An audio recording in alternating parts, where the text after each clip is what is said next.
comigo no Novo Testamento, no Evangelho de João, no capítulo de número 6, estas palavras do versículo de número 68, esta gloriosa declaração de Pedro. Respondeu-lhe a Jesus, isto é, pois Simão Pedro: Senhor, para quem iremos nós?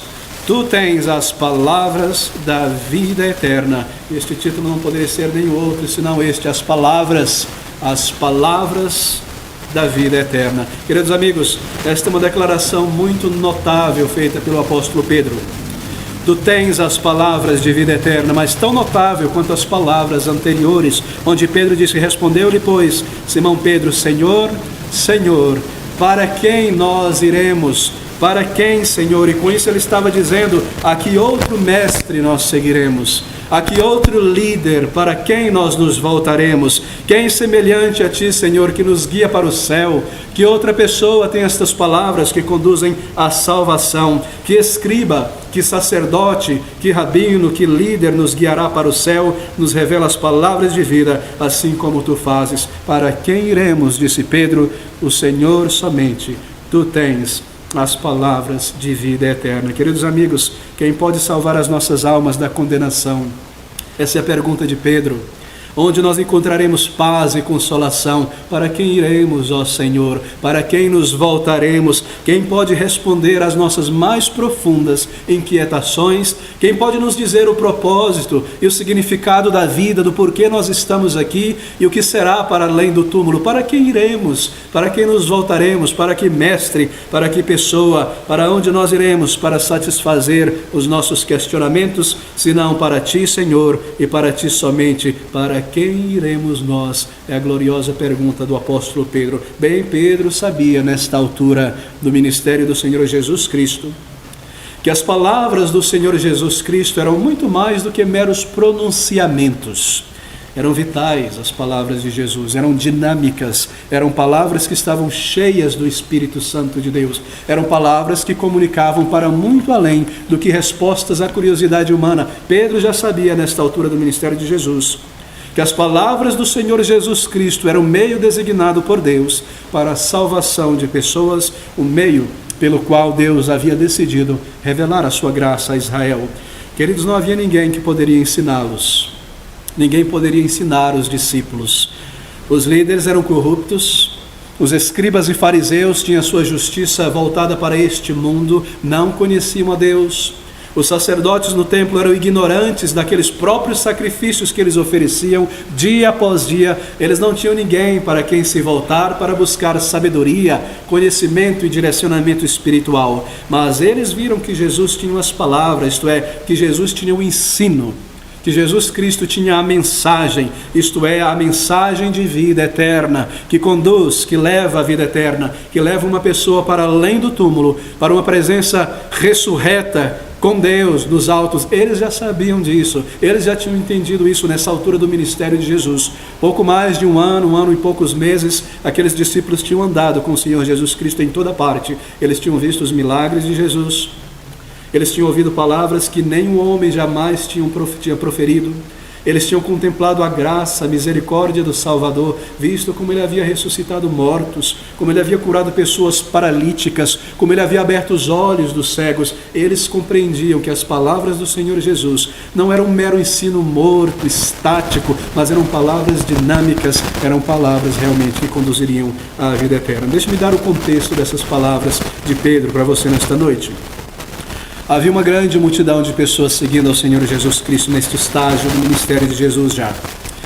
Eram pessoas, nesta altura, que se viam como seguidores de Jesus Cristo. Elas buscavam o Senhor onde Ele ia, estavam sempre com Ele, vendo o que Ele fazia, vendo o que Ele fazia, mas eles seguiam a Jesus Cristo pelos milagres, pelas curas. E, é claro, as multidões buscavam um espetáculo. Eles admiravam a Jesus. Eles estavam impressionados com a pessoa do Senhor Jesus Cristo. E não somente isso, muitos naquela multidão pensavam e criam que Jesus era o Messias político esperado por Israel, o libertador social, o libertador revolucionário dos romanos. Eles tinham uma ideia equivocada a respeito do Messias, ensinado pelos seus rabinos e escribas, que quando o Messias viesse, ele seria o Messias da prosperidade de Israel. Ele traria libertação política, ele traria libertação física, material, econômica, da opressão dos romanos, dos gentios, e traria o tempo de ouro da prosperidade de Israel. Essa era a visão que eles tinham naquela época. E muitos que compunham esta multidão viam e pensavam desta maneira, que Jesus era aquele libertador social. Como poderia o outro ser? Alguém que consegue multiplicar pão e peixe, alimentar a nossa fome, matar a nossa fome, saciar o nosso desejo. Esse realmente é o Messias. E assim muitos deles viam em Jesus Cristo aquele Messias equivocado, assim por dizer, que eles esperavam.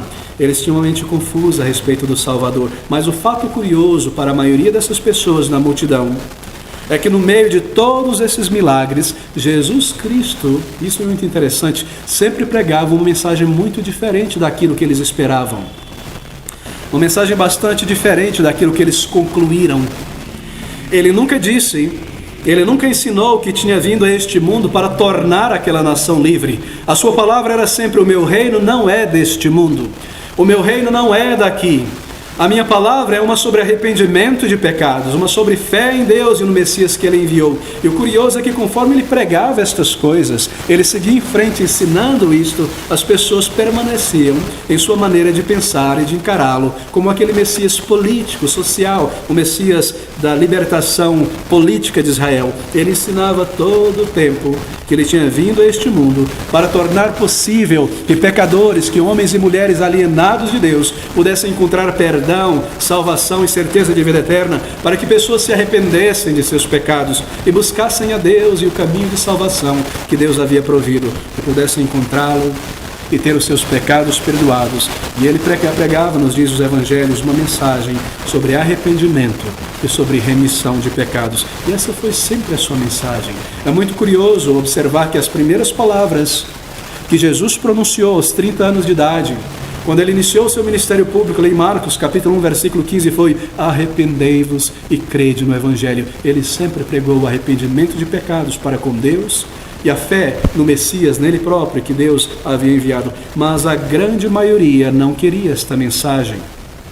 A grande maioria desdenhava esta mensagem. Eles não queriam um relacionamento com Deus. Eles não queriam essa história de perdão de pecados e vida eterna. Apenas milagres, apenas cura, apenas prosperidade, apenas este tipo de coisa. E será que há alguma diferença entre muitos que enchem templos religiosos em nossos dias? Eles não estão em busca de Deus, eles estão em busca de algo da parte de Deus. Eles olham para Jesus como uma espécie de Messias da prosperidade e olham para Deus como uma espécie de gênio da lâmpada.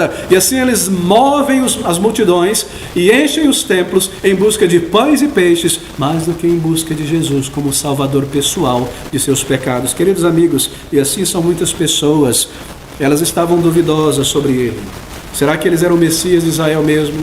Ele faz esses milagres, ele multiplica os pães, ele traz prosperidade, entre aspas, assim por dizer, ele ressuscita os mortos, mas ao mesmo tempo ele segue falando sobre: o meu reino não é deste mundo, eu não vim para este mundo. Muitos tinham dúvida também a respeito de Jesus.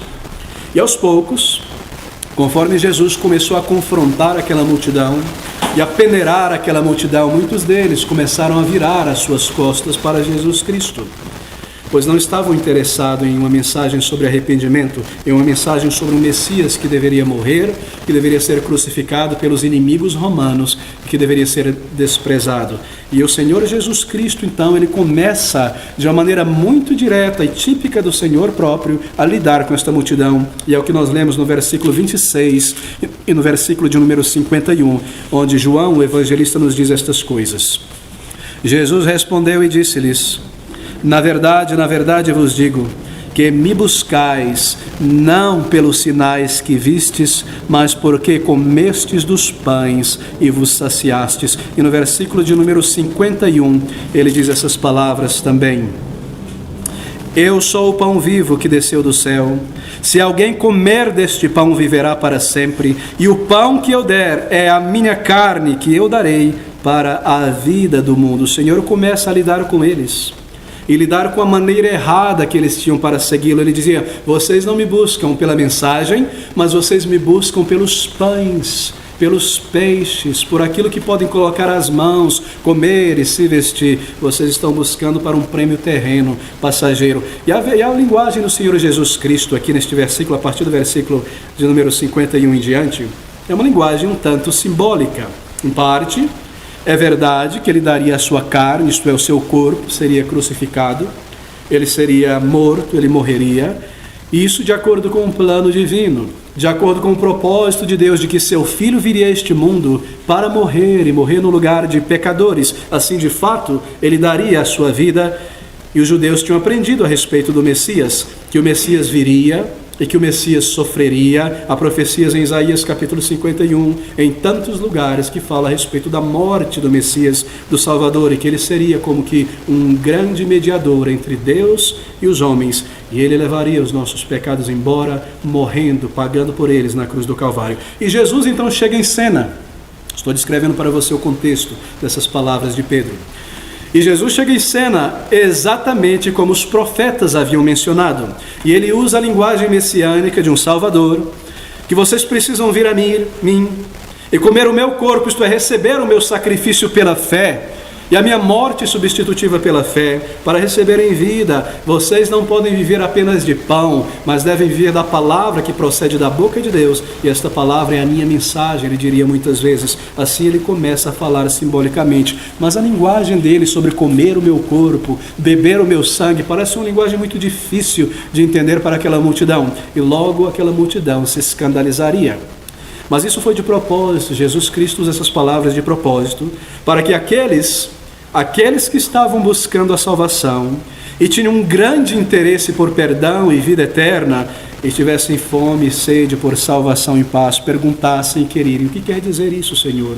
O que significa isso? Como isso poderá perdoar os nossos pecados? Como esta história de comer a tua carne, beber o teu sangue, pode perdoar os meus pecados? Eu vejo em ti o Messias de Deus, mas eu não estou entendendo esta mensagem. E por outro lado, aquelas palavras simbólicas de Jesus foi para que aqueles que estavam apenas em busca de pães e peixes, somente espetáculo religioso, libertação política, eles não teriam paciência com este tipo de linguagem, eles não teriam paciência com este tipo de mensagem, e eles virariam as suas costas para o Salvador. O que ele está dizendo? Darei o meu corpo para ser comido, o meu sangue para ser bebido. Eles virariam as suas costas para esta mensagem e nem se preocupariam em inquirir a respeito do significado destas coisas. Assim o Senhor usa uma linguagem simbólica de propósito para chamar e atrair aqueles que ele sabia que estavam ali em busca de perdão e reconciliação com Deus, e para expelir, assim por dizer, aqueles que não buscavam salvação e perdão, aqueles que tinham interesse somente no estômago, e na pele, e no aqui e no agora. Você percebe, querido amigo? Esse é o elemento da linguagem de Jesus Cristo. Era proposital fazer as pessoas darem um passo à frente em busca de conhecimento espiritual, resposta para a sua busca espiritual e salvação, e para fazer pessoas darem um passo para trás e voltarem, porque não estavam ali por causa de uma consciência culpada, não conheciam nem reconheciam seus pecados, não estavam interessados na mensagem. O Senhor está passando um pente fino na multidão. O Senhor está peneirando aquela grande, imensa multidão, e só permaneceria ali aqueles em busca de vida espiritual, aqueles que sinceramente tinham reconhecido seus pecados, e aqueles que estavam ali simplesmente por um mero espetáculo, logo virariam as costas para o Salvador e se afastariam deles. Mas aqueles que buscavam reconciliação com Deus, aqueles que estavam prontos para receber o perdão de Deus, bem, eles se aproximariam do Salvador, eles o viriam como Messias de Deus, eles permaneceriam até o final. Mesmo depois de serem dispersos na crucificação, eles voltariam a se reunir com aquela grande multidão no dia de Pentecostes. E o resultado dessas palavras tão sérias, tão propositais de Jesus no versículo 60 e no versículo 66, eu leio para você. Ele diz: muitos, pois, dos seus discípulos, ouvindo isto, disseram, este foi o resultado das palavras: duro é este discurso, quem o pode ouvir? E o versículo 66 nós aprendemos que muitos o abandonam. Desde então, muitos dos seus discípulos tornaram para trás e já não andavam mais com ele. Nem todos, queridos amigos, nem todos voltaram para trás, nem todos viraram as costas. Muitos permaneceram, e então ele se volta imediatamente para aquele grupo dos apóstolos e dos discípulos que permaneceram ali. E ele testa esses discípulos com estas palavras do versículo de número 67. Então disse Jesus aos 12: quereis vós também retirar-vos? E é neste contexto, neste momento, que Pedro toma este passo à frente dos apóstolos e declara estas palavras tão profundas. Respondeu-lhe, pois, Simão Pedro: Senhor, para quem iremos nós? Tu tens as palavras de vida eterna. E que palavras tão gloriosas, as palavras de vida eterna do Salvador. Queridos, Pedro representa muito mais do que 12 pessoas que permaneceram ali. Centenas de pessoas que permaneceram ali e não foram embora. Eram pessoas que estavam buscando pelo propósito e significado de suas vidas. Eram pessoas que estavam já naquela altura da vida sentindo o vazio de uma vida sem Deus. Eram pessoas que tinham lido através da mentira deste mundo e do seu pecado. Eram pessoas que já tinham sentido naquela altura de sua vida, meninos, meninas, adultos, jovens, a dor e o vazio que o pecado causa nos separando de Deus, roubando de nós na alma qualquer sentido e significado de nossa existência. Estas pessoas permaneceram ali para ouvir do Senhor Jesus Cristo. Oh, amigos, há muitas pessoas, eu disse, enchendo templos hoje em dia, em busca de coisas para esta vida somente, mas buscar a Cristo simplesmente para uma satisfação de uma necessidade corporal é mera grosseria e cegueira espiritual. Porque nós possuímos almas eternas. Nós possuímos em nós uma alma eterna. Na verdade, você não possui uma alma. Você é uma alma e possui um corpo. E a alma é a parte mais elevada que nós possuímos. A alma é aquela parte de nós que nos permite conhecer as coisas. É aquilo que está em nós como um carimbo, um selo do nosso Criador. A alma é a imagem e semelhança moral de Deus em nós. Ela mostra que nós não somos animais irracionais. Nós possuímos uma alma e assim se aproximar do Criador de nossas almas e do nosso corpo, simplesmente por uma cura física, de uma enfermidade, por um bem, por uma resposta de um trabalho, por alguma coisa nesta vida, é uma grande mediocridade. É buscar a Jesus Cristo pelos pães e peixes. Será que há alguém aqui nesta noite que entrou por estas portas em busca de pães e peixes, em busca simplesmente de algo para esta vida? A resposta do Senhor Jesus Cristo lhe confronta nesta noite. A resposta do Senhor Jesus Cristo talvez lhe faça voltar de mãos vazias para trás, quando você descobrir que o que Ele tem para dar é muito maior do que pães e peixes. Talvez você não esteja interessado, ou que não seja assim nesta noite. Que você ouça essas palavras do Salvador, palavras que podem dar vida e perdão. Eles disseram: para quem nós iremos? Quem mais neste mundo é a fonte de vida? Quem mais neste mundo pode explicar o porquê nós estamos aqui? Quem mais neste mundo pode dizer como uma pessoa pode buscar encontrar a Deus, senão o próprio Deus que se fez homem, senão o próprio Senhor Jesus Cristo? Quem mais pode nos levar para o céu, transformar as nossas vidas, tirar o peso da culpa do pecado e trazer paz e perdão e certeza de vida eterna, senão o Senhor Jesus Cristo? Quem mais pode fazer estas coisas, eu pergunto nesta noite? Essa é a grande pergunta de Pedro. Para quem iremos, ó Senhor? Uma das mais importantes perguntas em toda a Escritura. Para quem iremos nós? Bem, queridos amigos, para quem você se volta além de Jesus Cristo? Para quem as pessoas se voltam em busca de resposta a essas grandes perguntas? Eu posso te indicar o número de direções que as pessoas buscam.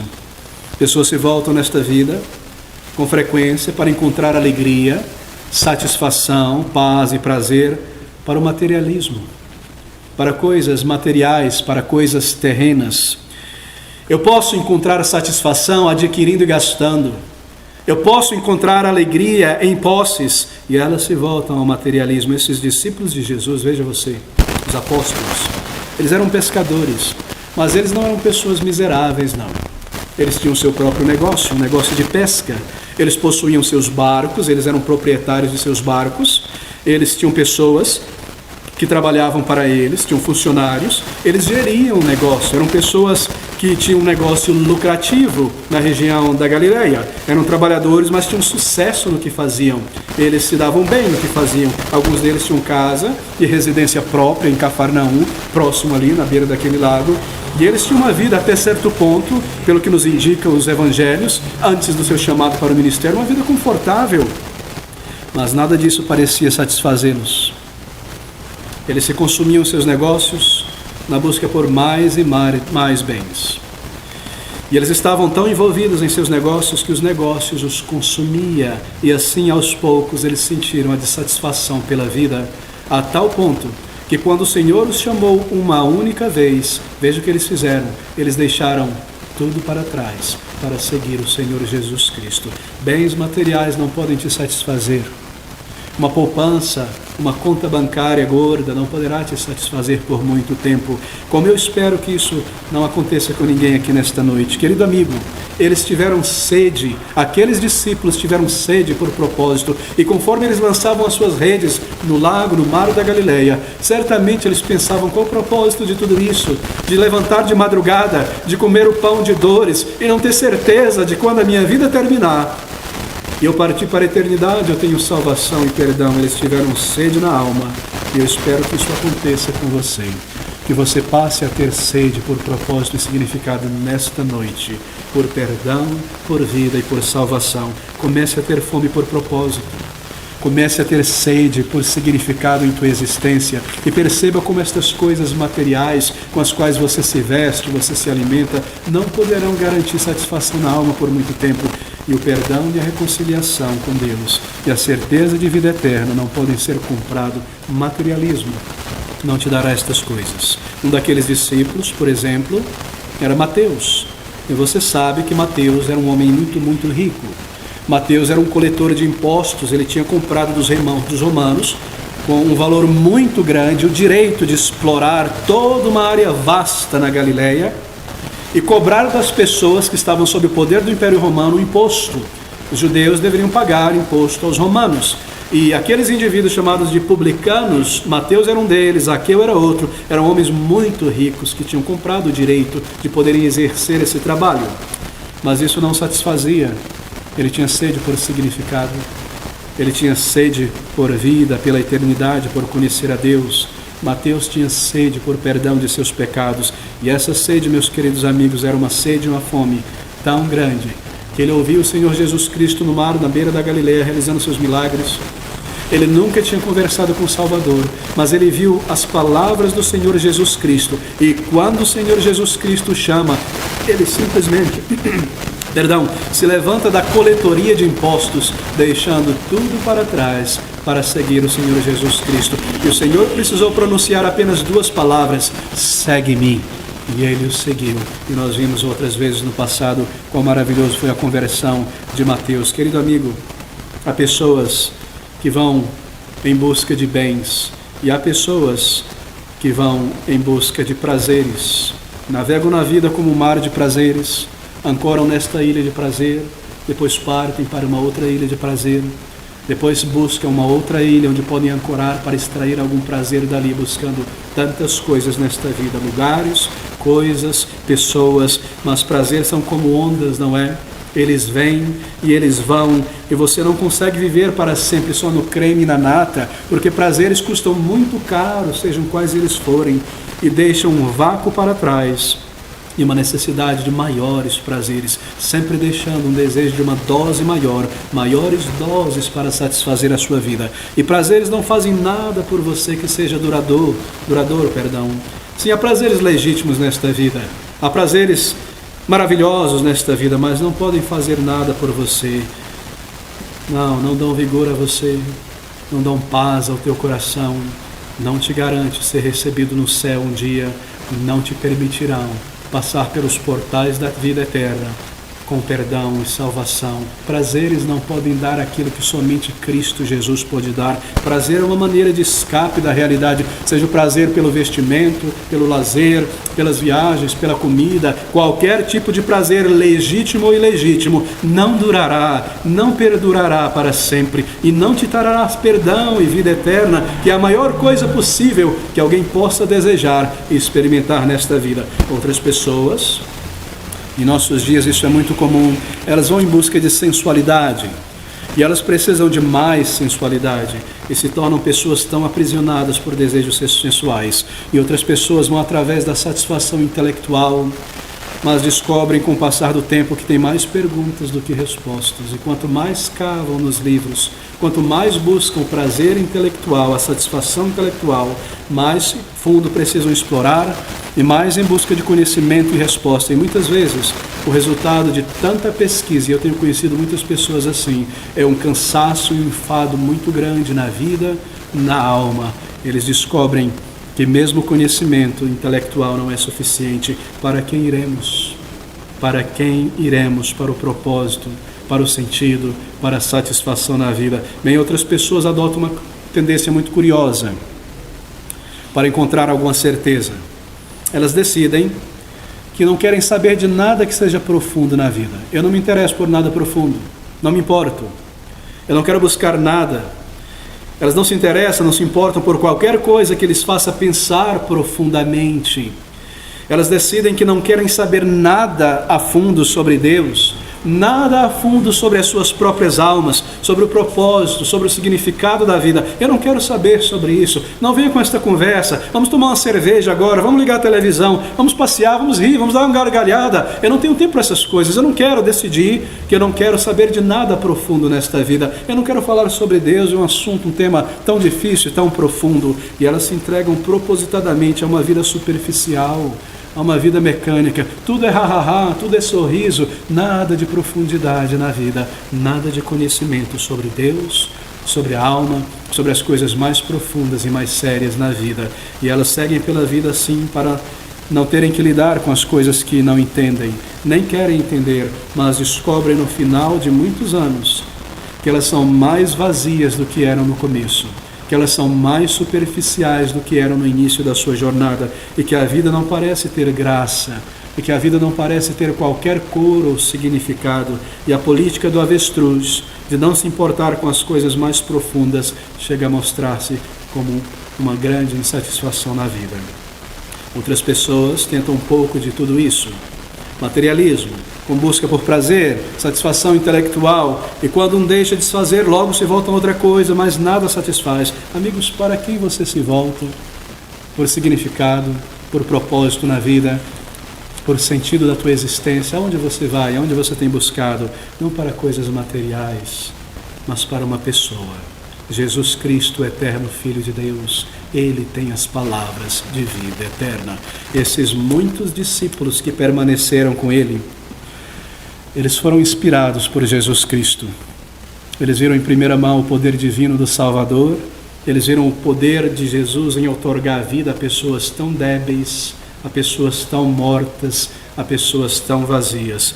Eles viram o poder de Jesus em perdoar pecados. Mulher, os teus pecados estão perdoados, vai e não peques mais. Eles conheceram, eles souberam que Jesus era o Senhor da vida, eles viram em Jesus um Salvador perfeito, eles tiveram algo que nós não temos. Quando nós lemos essas palavras, eles as ouviram, e eles viram o rosto do Salvador, e daquele rosto e daquele tom de voz emanava misericórdia e bondade e ternura. Eles viram em primeira mão coisas que nós ainda não vimos. Eles souberam que Jesus Cristo era o autor da vida. 3 anos eles passaram com Jesus Cristo, e eles viram que Jesus nunca errou, nunca um pecado em sua vida, nunca ele tropeçou uma pedra e praguejou, nunca ele falou uma palavra amarga ou injusta contra um ser humano. Uma pessoa maravilhosa, tão tremenda. Eles ouviram o seu ensino que revelava Deus, a eternidade, a salvação, o perdão, a vida eterna. Mesmo alguns deles tiveram um privilégio tão grande de ver a glória do Senhor Jesus naquele monte, quando de repente, como que a máscara da sua humanidade sai por um momento, eles veem o esplendor da glória do Salvador, e foram testemunhas oculares e auriculares da ressurreição e da ascensão do Senhor Jesus Cristo. E é por isso que Pedro dá um passo à frente, e representando todos aqueles discípulos que permaneceram ali, diz o seguinte: respondeu-lhe, pois, Simão Pedro: Senhor, para quem iremos? Tu tens as palavras de vida eterna. Nesse mesmo contexto, querido, neste mesmo capítulo, falando àquelas multidões, Jesus declarou palavras tão profundas, tão importantes. Ele diz no versículo de número 35, se você observar comigo: e Jesus lhes disse: eu sou o pão da vida, aquele que vem a mim não terá fome, E quem crê em mim nunca terá sede. Isso levou os judeus a pensarem sobre o maná no deserto, séculos antes. Quando os judeus saindo do Egito, no deserto, sem qualquer meio de nutrição, receberam pão caindo do céu. E o que Jesus quer dizer com eu sou o pão da vida? É que em áreas onde você não consegue qualquer ajuda para a sua alma, nenhuma satisfação, nenhuma certeza, você deve buscá-la em Jesus Cristo, em mim, o Salvador. Eu sou, disse Jesus, o pão da vida. Não há nessa vida, neste mundo, uma fonte de vida para a alma, para ser reconciliado com Deus, para ter os teus pecados perdoados, sem Jesus Cristo. Eu, disse ele, sou o pão da vida. E é isso que ele quer dizer. Em outra passagem, ele disse, eu sou a luz do mundo. Eu sou a luz do mundo. Que palavras tão belas. Somente Jesus Cristo pode dar entendimento, luz, compreensão sobre o propósito e o significado da vida. Só Ele pode fazer isso. Só Ele pode declarar estas palavras. Em outro contexto ainda ele disse, eu sou a porta que abre para a eternidade, a porta que lhe dá acesso a Deus, a porta que leva uma pessoa à reconciliação com o Pai e a certeza de vida eterna. Mesmo em outro contexto ele disse, eu sou a ressurreição e a vida. E quando você morrer, e se você tem a Jesus Cristo e o perdão e a certeza de vida eterna, quem te levará para a eternidade? Somente Jesus Cristo. Ele é a ressurreição, Ele é a vida. Bem, os discípulos creram nele e viram o Senhor e vieram ao Senhor Jesus Cristo e disseram, tu tens as palavras de vida eterna, palavras que dão vida eterna. Palavras de grande poder, palavras de perdão e de misericórdia. Você vem a Jesus Cristo, meu amigo, a Jesus que morreu por pecadores. Você se arrepende diante dele, confessando a Deus os teus pecados, traz toda a tua vergonha, todo o teu pecado. Você confessa a ele e ele diz, receba a vida. E essas são palavras de vida eterna. Você vem a Ele com os teus pecados e a tua vergonha em tuas mãos. Você dobra o joelho em arrependimento diante do Salvador. Você clama por vida, por perdão, por salvação. E você recebe esta vida na alma. Uma grande experiência na conversão. Algo que não poderia descrever com palavras, que você precisa passar por ela. São estas as palavras de vida eterna. Uma grande transformação dentro de você, em tua natureza, em teu caráter. E Ele te reconcilia com o seu Criador, com Deus. Só o Senhor, tu tens as palavras de vida eterna, porque somente Ele e ninguém mais pôde morrer naquela cruz. Quando Ele desceu do céu, Ele tomou um corpo e uma natureza humana para ser um homem sem pecados, nascendo sem pecados, para poder se dirigir àquela cruz de dor e agonia. Ali naquela cruz, naquele Monte Calvário, naquele dia, a maior de todas as transações no universo foi realizada quando sobre ele foram colocados os pecados de todos aqueles homens e mulheres por quem ele conscientemente morreu. E sobre a minha vida, se eu buscar de todo o coração em arrependimento os seus méritos, o seu perdão e a certeza de salvação, tu tens as palavras de vida eterna. Quando você confessa a Ele todos os teus pecados, Ele diz a você, perdoados estão os teus pecados, e essas são palavras de vida eterna. Nenhum homem, nenhum padre, nenhum papa, nenhum bispo, nenhum coach, nenhum Dalai Lama pode dizer estas coisas. Poderia perdoar pecados. Um homem, na verdade, soberbamente, teatricamente, poderia pronunciar, meu filho, perdoados estão os teus pecados, mas ele não possui poder para perdoar os pecados. Então a pessoa não possui a autoridade que Deus deu ao Senhor Jesus Cristo de perdoar pecados, curar a consciência, remover o peso da culpa, mudar o caráter, dar poder a uma pessoa sobre os seus pecados. Somente Jesus pode dizer isso. Perdoados estão os teus pecados quando você vem a Ele em arrependimento. Ele possui as palavras autoritárias de vida e de perdão. Somente Ele pode dizer à tua alma, tu és o meu filho amado, e te dá perdão e salvação. Somente o Senhor Jesus Cristo pode declarar estas coisas. Somente Ele. pode dizer a você e te assegurar quando você vem a Ele em arrependimento, em confissão de pecados: você é meu filho, e essas são as palavras de vida eterna. Você agora é uma pessoa salva, você agora é um herdeiro da vida eterna. Eu te abençoarei, eu cuidarei de você, eu te guiarei por esta vida deste lado do céu e te receberei do outro lado do céu, e eu irei ouvir a tua oração e te dar resposta. Essas são palavras de vida eterna, são palavras eternas e palavras de vida, palavras que não mudam porque vêm do Salvador, promessas que não mudam, as promessas do Senhor Jesus Cristo. Já mudaram pessoas, milhões e milhões e milhões de pessoas ao longo da vida. As promessas dos políticos mudam, as promessas de teu chefe, de teu patrão mudaram 1001 vezes. Seus amigos já mudaram e quebraram as suas promessas, não é verdade? Você mesmo já quebrou as suas palavras dadas a outras pessoas.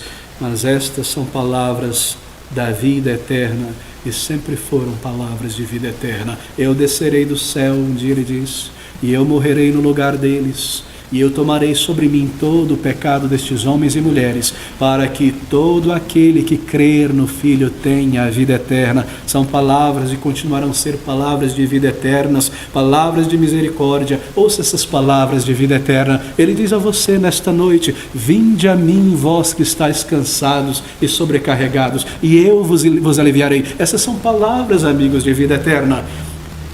Se o Filho vos libertar, verdadeiramente sereis livres. Essas são palavras de vida eterna. Eu sou a ressurreição e a vida.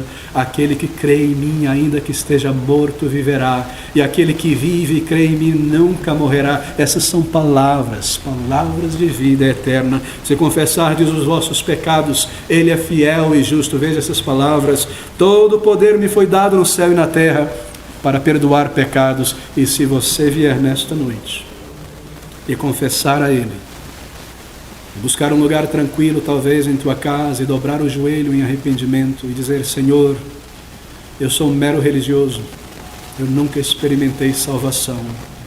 Fala estas palavras de vida eterna à minha alma, perdoa os meus pecados, purifica o meu coração e a minha mente, me dá a certeza de perdão.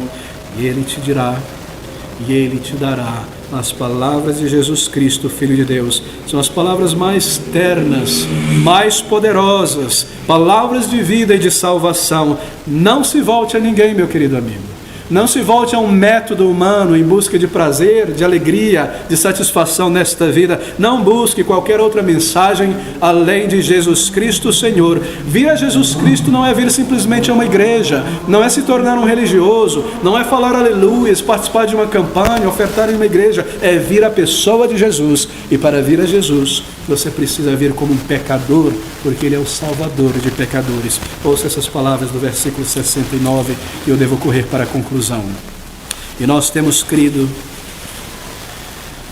e temos conhecido que Tu és o Cristo, o Filho do Deus vivente. Eles ouviram as palavras de Jesus, eles viram o poder de Jesus, o caráter de Jesus, a divindade de Jesus. Então eles declararam isso: Tu és o Cristo, o Filho do Deus vivo, o Filho do Deus vivo, que deixou o céu por um tempo e veio para dentro deste mundo para ser o nosso representante naquela cruz de dor e agonia, no lugar de pecadores como nós, como homem, para morrer, para ressuscitar e vencer a morte, e poder nesta noite te dar aquilo que Ele promete na palavra, se você se aproximar dEle como um pecador arrependido, e você crê em Jesus, que pode te falar palavras de vida e perdão, e você vem a Ele como um pecador, uma pecadora arrependida, e você clama, e você se humildece, e você roga por perdão. Amigo, você precisa do Senhor Jesus. Você precisa dele nesta noite. Se você entrou aqui por estas portas sem certeza de salvação, você pode ter esta certeza. E se você clamar a Ele de todo o coração, mesmo aqui neste lugar, e dirigir a Ele todo o teu coração em arrependimento e fé, Ele dirá à tua alma: os teus pecados estão perdoados. Viva! Você tem a vida eterna.